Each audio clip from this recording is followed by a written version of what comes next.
ایک طرف رہ گئیں اور یہ ہماری زندگی کا اب حصہ بن چکا. آپ چاہیں یا نہ چاہیں آپ اس سے نجات حاصل نہیں کر سکتے.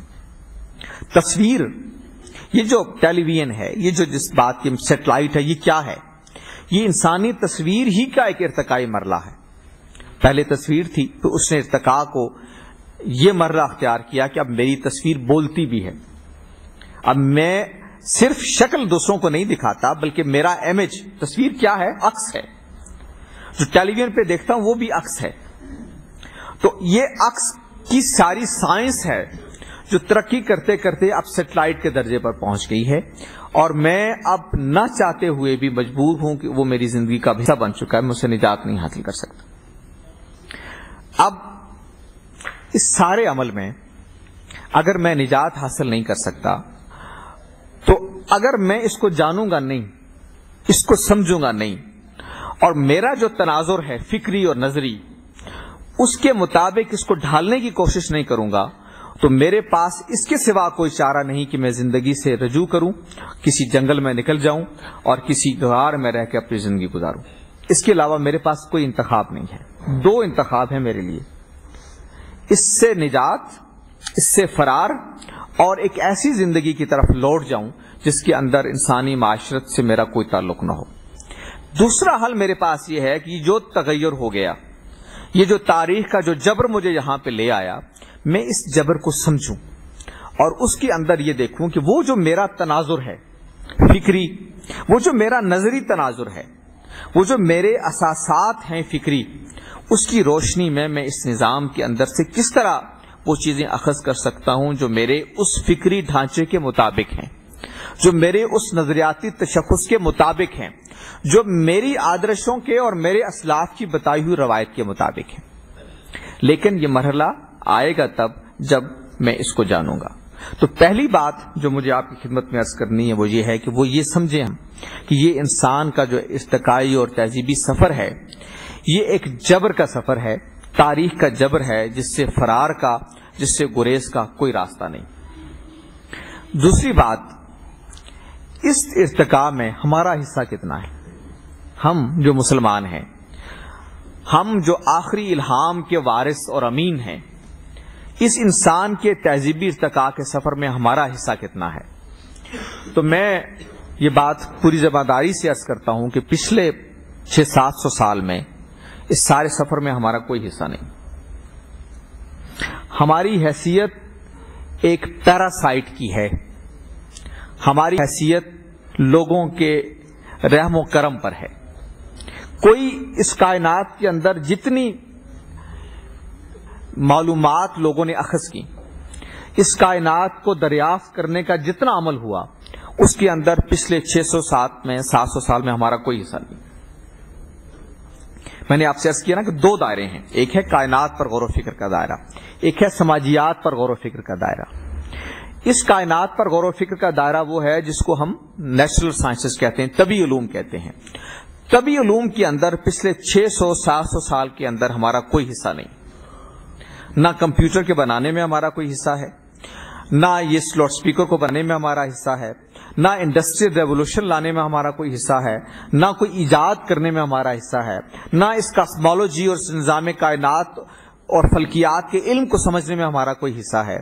یہ دور ابو علی سینا، ابن رشد اور غزالی پر آ کر کم و بیش تمام ہوا، اور اس کے بعد جتنا ارتقاء ہوا انسانی زندگی کے اندر، سماجی یہ طبی علوم کے اندر، اس میں ہمارا کوئی حصہ نہیں.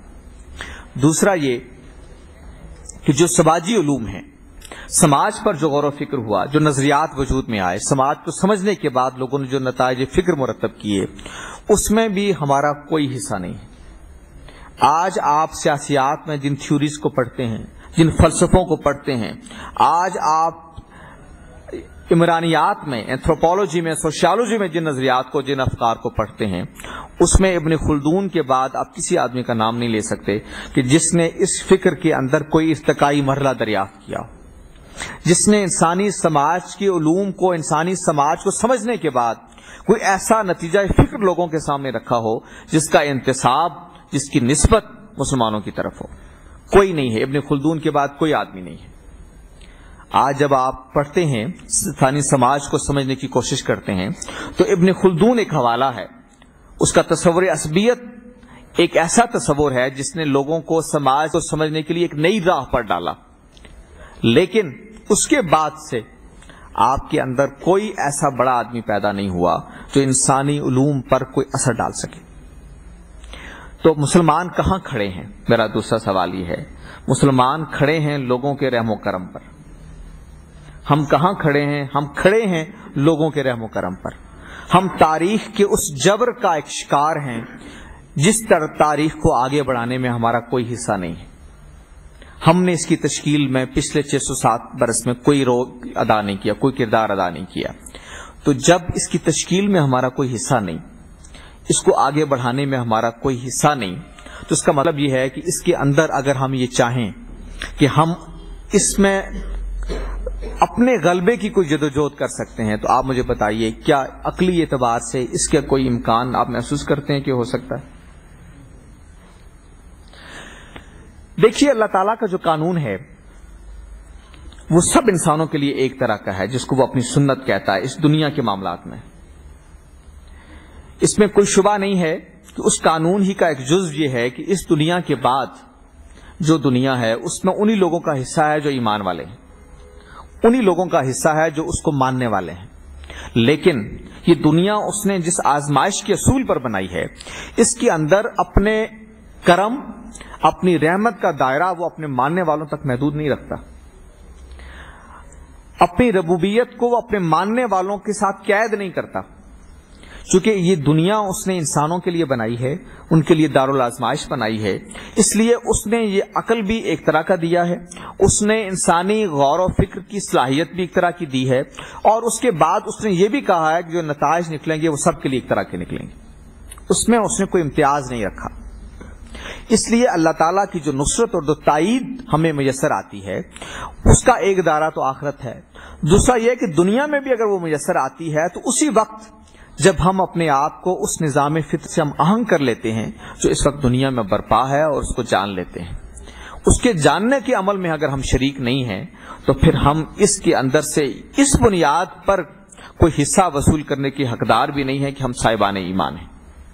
یہ دعویٰ ہمارے انشاءاللہ کام آئے گا اس دنیا میں جو اس کے بعد برپا ہوگی اور جس کو ہمیشہ رہنا ہے، لیکن اس دنیا میں انہی کا حصہ ہے جو اللہ تعالیٰ کی بنائی ہوئی اس فطرت کو جان لیتے ہیں، اللہ تعالیٰ کی اس سنت کو سمجھ لیتے ہیں جو اس دنیا میں اس کائنات میں رائج ہے، اور اس کے بعد اپنے اس نتائج فکر کو ترتیب دیتے ہیں جس کے بعد وہ پھر ستاروں پر کمند ڈالتے ہیں، جس کے بعد وہ فضاؤں میں اڑتے ہیں، اور جس کے بعد وہ ڈرون ایجاد کرتے ہیں، اور جس کے بعد وہ بہت کچھ بھی کرتے ہیں۔ ہم مجبور محض ہیں۔ وہ جو شاعروں نے کہا تھا نا کہ جو چاہے سو آپ کرے ہے، ہم کو ابس بدنام کیا، وہ جو ایک قدر کے اور جبر کے تناظر میں انہوں نے کہا ہم مجبوروں پہ ابس ہے تہمت خود مختاری کی، جو چاہے سو آپ کرے ہے، ہم کو ابس بدنام کیا۔ تو ہمارا معاملہ بھی کچھ ایسا ہی ہے، کچھ نہیں ہے ہمارے پاس۔ F-16 بھی ان سے لیتے ہیں، اس کے پرزے نہ دیں تو وہ چلتا نہیں ہے۔ ڈرون بھی آئے تو ہم نے کہا یہ ٹیکنالوجی برائے کرم ہمیں بھی عطا کر دیجیے۔ آپ تاریخ کے جبر کا شکار ہیں، آپ بچھڑ چکے تاریخ کے اس ارتقاء کے عمل سے۔ اب تیسرا سوال کہ اس سے نجات کی صورت کیا ہے، اس سے نکلا کیسے جائے گا؟ نجات کی صورت وہی ہے کہ اس کائنات کے متعلق اللہ تعالیٰ کی سنت کو سمجھا جائے، اس کائنات میں رہنے کے جو اطوار اور طریقے اللہ نے سکھائے ہیں، زبان حال سے انسانوں کو اس کو جانا جائے، اس کو سمجھا جائے، اور اس کے بعد پھر ہم اس قابل ہو سکیں گے کہ انسانی تہذیب کے ارتقاء کے اس عمل کو اپنے اس نظریاتی ڈھانچے کی روشنی میں ترتیب دے سکیں جس کے بعد پھر دنیا اس تاریخ کے جبر کا شکار ہو جس کا ہم آج شکار ہیں۔ کہ تاریخ ساز لوگ ہوتے ہیں، بعض کہتے ہیں نا بعض لوگ تاریخ ساز ہیں۔ تاریخ ساز لوگ وہ ہوتے ہیں جو تاریخ کو اپنی خواہشات کے مطابق آگے لے کے جاتے ہیں، اور وہ وہی ہوتے ہیں جو ان عوامل کو سمجھتے ہیں جو تاریخ کو تشکیل دیتے ہیں۔ مثلا میں یہ چاہتا ہوں کہ اس عمارت کو اپنی ضروریات کے تحت استعمال کروں، تو اس کے لیے ضرورت ہے کہ مجھے فن تعمیر کا علم ہو کہ میں کیسے دروازے لگا سکتا ہوں، اس کا راستہ دائیں رکھ سکتا ہوں، بائیں رکھ سکتا ہوں، مجھے اگر مسجد بنانی ہے تو اس میں بیت اللہ کعبے کی طرف مجھے اس کا رخ کرنا ہے، یہ ساری چیزیں اگر مجھے کرنی ہے تو میں اسی وقت عمارت اپنی خواہش کے مطابق بنانے پہ قادر ہوں گا جب میں یہ سارے فنون تعمیرات سے آگاہ ہو جاؤں گا۔ اسی طرح تاریخ کو اپنے رخ پر چلانے کے لیے ضروری ہے کہ آپ یہ جانتے ہوں کہ تاریخ بنتی کیسے ہے۔ اگر آپ یہ نہیں جانتے کہ تاریخ کیسے بنتی ہے، اگر آپ یہ نہیں جانتے کہ انسانی غور و فکر کا عمل آگے کیسے بڑھتا ہے، تو آپ کے لیے ممکن نہیں ہے کہ اس کو اپنی خواہشات کے مطابق چند قدم بھی چلا سکیں۔ اس لیے سب سے پہلی ضرورت تو یہ ہے کہ آپ یہ جانیں کہ تاریخ بنتی کیسے ہے، اور میں اگر اپنے نظریاتی تشخص کے تحت اس کی صورت گری کرنا چاہتا ہوں تو پھر مجھے کیا کرنا ہے۔ میں اگر ایک مریض کا علاج کرنا چاہتا ہوں تو مجھے فن طب کا علم ہونا چاہیے، اور مجھے معلوم ہونا چاہیے کہ طب کا علم اس وقت کہاں کھڑا ہے۔ اس لیے پس باید کرد، اب ہمیں کیا کرنا ہے، اس کا آغاز یہاں سے ہوگا کہ ہم سب سے پہلے یہ جانیں کہ انسانی سوچ کا یہ عمل، انسانی تہذیب کا یہ ارتقاء اس کو آج کس درجے پہ لے آیا ہے اور آج وہ کہاں کھڑا ہے۔ آپ پہیہ دوبارہ ایجاد نہیں کر سکتے۔ آپ اب یہ نہیں کر سکتے کہ فرض کریں آپ کے اندر یہ سوچ پیدا ہو گئی تو آپ کہیں کہ اچھا اب میں ایک انڈسٹریل ریولوشن لاؤں گا، اب میں ایک صنعتی انقلاب برپا کروں گا مسلمان معاشروں کے اندر، اور اس کے بعد میں اس کو لے کے چلوں گا، اب میں اس کے اندر ایک زرعی انقلاب برپا کروں گا اور پھر اس کے بعد اس کی صورت گری کروں گا۔ یہ ممکن نہیں ہے۔